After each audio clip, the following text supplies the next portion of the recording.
नमस्कार, स्वागत है आप सभी का इंडिया न्यूज में। मैं हूं आपके साथ पराग गुप्ता। आज हमारे साथ मौजूद हैं चैतन्य शर्मा जी। बहुत स्वागत है सर आपका। चैतन्य जी गगरेट विधानसभा से विधायक रहे हैं। मौजूदा वक्त में भारतीय जनता युवा मोर्चा के उपाध्यक्ष पद पर अपनी जिम्मेदारियों का निर्वहन कर रहे हैं और खास तौर पर युवाओं को लेकर आवाज उठाते रहते हैं। रोजगार को लेकर भी इनसे आज बात होगी। किस तरह से वो अपने विधानसभा क्षेत्र में जब विधायक रहे तो वहां पर उन्होंने काम किया, मौजूदा वक्त में युवाओं को लेकर वो क्या कुछ कर रहे हैं, उपाध्यक्ष भारतीय जनता युवा मोर्चा में हैं तो अपनी जिम्मेदारियों का निर्वहन किस प्रकार से कर रहे हैं, यहाँ पर विकास को लेकर आज ये समझने की कोशिश करेंगे। तो चैतन्य जी, सबसे पहले युवाओं की बात, क्योंकि अक्सर प्रधानमंत्री भी युवाओं का जिक्र करते हैं और हम ये कहते हैं कि और अभी तो हमने जेनजी का जिक्र भी सुना है। ये शब्द पहले बहुत कम लोग इस्तेमाल करते थे, लेकिन अब जेनजी का दौर है और जेनजी की आवाज़ को, उनकी भावनाओं को, उनके मुद्दों को समझने की ज़रूरत है। क्या ये सबसे पहला मेरा सवाल है। देखिए, आपने जैसे जेंजी की बात करी, अगर हम सिर्फ इंडिया की बात नहीं करते हैं, अपने एशियन सब कॉन्टिनेंट की बात करते हैं, हमें लोगों के मन में जो उनकी भावनाएं थी, स्पेशली टुवर्ड्स द एस्टैब्लिशमेंट, चाहे वो प्रदेश स्तर पे हों, चाहे वो राष्ट्र के स्तर पे हों, जो ये नई पीढ़ी है उससे कि जो मेरे से भी वन जनरेशन डाउन है, वो अपने आप को एक्सप्रेस बहुत ब्यूटीफुली अपने through their education, through the problems that they have, उनको उसको एक्सप्रेस करना अच्छे से आता है। और कहीं ना कहीं ये बात लाजमी है कि उनकी बात को सरकारों को सुनना भी बहुत ज़रूरी है, क्योंकि जो अब अगर हम इंडिया की बात करते हैं, they are the people who are going to drive the future of this country, and not only that, वो इस देश का आज की डेट में वर्तमान भी है। They are not only the future. मैं तो हमेशा ये बोलता हूँ, अपने क्षेत्र में भी युवाओं को ये बोलता हूँ कि आप ये मत मान के चलो कि आप भविष्य हो, आप आज का जो है प्रेजेंट भी हो। बिल्कुल। तो जो आपके माता पिताओं ने आपकी पढ़ाई लिखाई के ऊपर, आपको आगे रोजगार की तरफ अग्रसर कराने के लिए जिन्होंने आपके ऊपर एक हार्ड वर्क करा है, खुद में फैमिलीज में हार्डशिप देखी है, ये हमारी जिम्मेदारी बनती है कि आज ही हम कल की सिर्फ कहीं ना कहीं कल्पना करते हुए आज ही उसको हम कहीं ना कहीं, क्योंकि अगर आज हम नींव मजबूत रखेंगे तो भविष्य भी बेहतर होगा। बिल्कुल बिल्कुल। और जैसे मैं भारतीय जनता युवा मोर्चे का मेरे को दायित्व भी है, एक बात मेरे को बहुत खुशी है कहते हुए कि जो हमारे देश के यशस्वी प्रधानमंत्री हैं, चाहे हम उनकी फ्लैगशिप स्कीम्स देखें जिस तरीके से, चाहे वो एम्प्लॉयमेंट जनरेशन के लिए रही हो, चाहे वो इंडस्ट्रीज़ को, स्मॉल स्केल इंडस्ट्रीज़ को, नए स्टार्टअप्स को जो है बढ़ावा देने के लिए अगर वो जो उनकी स्कीम्स रही हो, और ऑफ कोर्स चाहे हम बेटी पढ़ाओ बेटी बचाओ आंदोलन की बात करते हैं, चाहे हम एजुकेशन में रिफॉर्मेटिव स्कीम्स देखते हैं, आगे हम मेरिटोक्रेटस बच्चों को, मेधावी छात्रों को कहीं ना कहीं जो है एक स्कॉलरशिप के माध्यम से फ्यूचर हायर एजुकेशन के साथ कनेक्ट करने के लिए एंड फर्दर अच्छे रोजगार के अवसरों के साथ कनेक्ट करने के लिए देखते हैं। तो भारतीय जनता पार्टी की ये जो नरेंद्र मोदी जी लेड सरकार रही है पिछले ऑलमोस्ट 2014 से, जो हमारे 2+ जो है ये टर्म्स देख लिए हैं, बहुत ही प्रॉमिसिंग चीज़ें हमें देखने को मिली हैं। अच्छा, रोजगार को लेकर क्या स्थिति यहाँ पर आप देख रहे हैं? क्योंकि जब युवाओं को रोजगार नहीं मिलता, बड़ा निराश होता है युवा। शिक्षा को लेकर क्या स्थिति है? शिक्षा बेहतर नहीं हो पाती है तो रोजगार मिलेगा कैसे? ये तमाम सारी चीजें हैं। हिमाचल के परिप्रेक्ष्य में अगर इसको हम समझें तो देखिए, कैसे? इस सवाल का जवाब देने के लिए मैं पहले अपना थोड़ा सा जो बैकग्राउंड है उस पर ज़रूर प्रकाश डालना चाहूँगा। अब मैं एक एडमिनिस्ट्रेटिव बैकग्राउंड को बिलोंग करता हूँ। मेरे जो फैमिली है, मेरे जो फादर साहब हैं, उन्होंने जो है गवर्नमेंट सर्विस करी है, IAS अधिकारी थे। तो मेरे को उसकी वजह से विद गॉड्स ग्रेस अलग अलग तरीके के मेरे को स्कूलिंग बैकग्राउंड्स जो है उसकी अनुभवी की प्राप्ति करने का मौका मिला। हायर एजुकेशन के लिए विदेश जाने का भी मौका मिला, वर्ल्ड बैंक जैसी संस्था में भी जो है काम करने का मौका मिला। उसको यूटिलाइज करते हुए फिर मैं बिल्कुल ग्रामीण क्षेत्र में बिल्कुल ही जो है अपने लोकलाइज्ड एरिया में मेरे को जो है जिला परिषद जैसे इलेक्शन लड़के रिकॉर्ड मार्जिन से जीतने का भी मौका मिला। तो जब लाजमी बात है, जब हम विधानसभा की तैयारी कर रहे थे और जो तब मैं कांग्रेस पार्टी का हिस्सा था, तो जो 10 गारंटियों की बात करी गई, जिसमें बोला गया था कि हम नए रोजगार के अवसर पैदा करेंगे, 1 लाख नौकरियां देंगे, 680 करोड़ रुपए जो है युवाओं के स्टार्टअप फंड पे लगाया जाएगा, नए स्कूल स्थापित करे जाएंगे, 4 अंग्रेजी मीडियम स्कूल हर एक विधानसभा में खड़े करे जाएंगे, कहीं ना कहीं एक डे बोर्डिंग स्कूल जो है एक नेशनल लेवल पे एक बहुत ही अच्छे लेवल की हर एक क्षेत्र में खड़ी करने की बात करी गई थी। परंतु मेरा आज इस प्रदेश के युवा से, उस जेनजी से और इस प्रदेश सरकार से उनके माध्यम से सवाल होगा कि वो कहाँ गई सारी गारंटीज।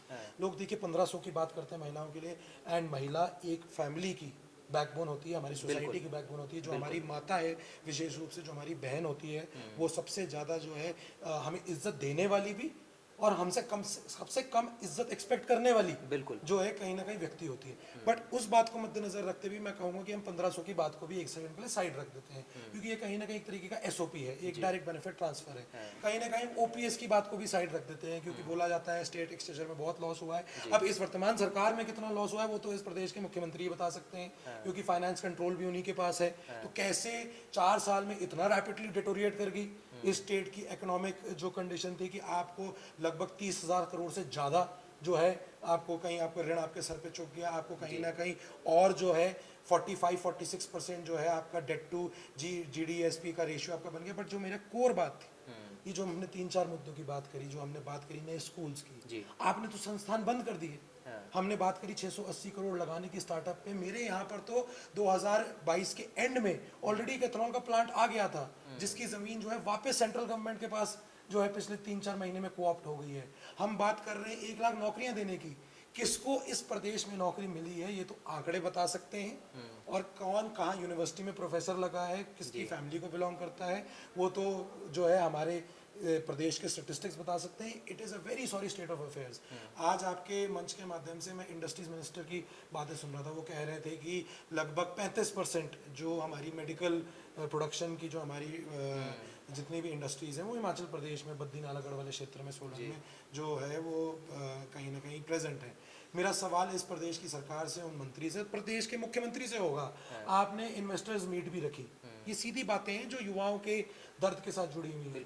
आप उनमें से कितनी इंडस्ट्री लगा पाए? आप दुबई गए, आप यूके गए, आपने वहां से अपनी फोटो और प्रेस कॉन्फ्रेंस जो है प्रसारित करी, कितनी आपने इंडस्ट्रीज नहीं। लेकिन वो तो कह रहे हैं कि इस दिशा में काम हो रहा है, वो कह रहे हैं कि महिलाओं को भी हमने देना शुरू कर दिया। काम हो रहा है, 4 साल से काम ही हो रहा है कि हमने अभी तक, और मैं खासकर अगर अपनी क्षेत्र की बात करूं, हमारा एक बहुत ही लकी क्षेत्र है जहां हमें पहाड़ों की दिक्कतें परेशानियां देखने को नहीं मिलती। We belong to a very plain region. तो वहां पर जहां पर इंडस्ट्रीज हैं, 25 साल पहले जो स्थापित इंडस्ट्री थी, वहां पर जो ल्यूमिनस एक बड़ी फैक्ट्री है हमारे यहाँ पर, उसका एक यूनिट बंद ही हुआ है, कोई नया यूनिट तो खुला नहीं है।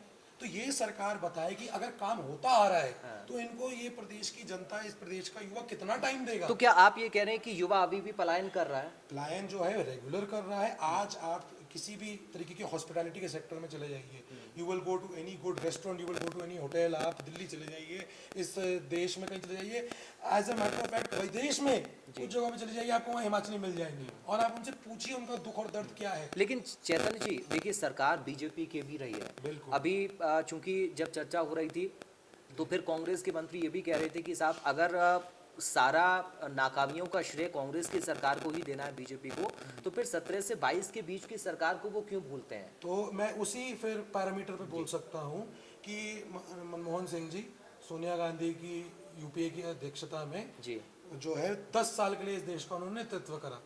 आज की डेट में जब जेनजी सड़कों पे उतर रहा है तो बिना अनाउंसमेंट के राहुल गांधी को 7 लोक कल्याण मार्ग के सामने बैठने की क्या जरूरत पड़ रही है? वो भी तो गवर्नमेंट मशीनरी का हिस्सा है।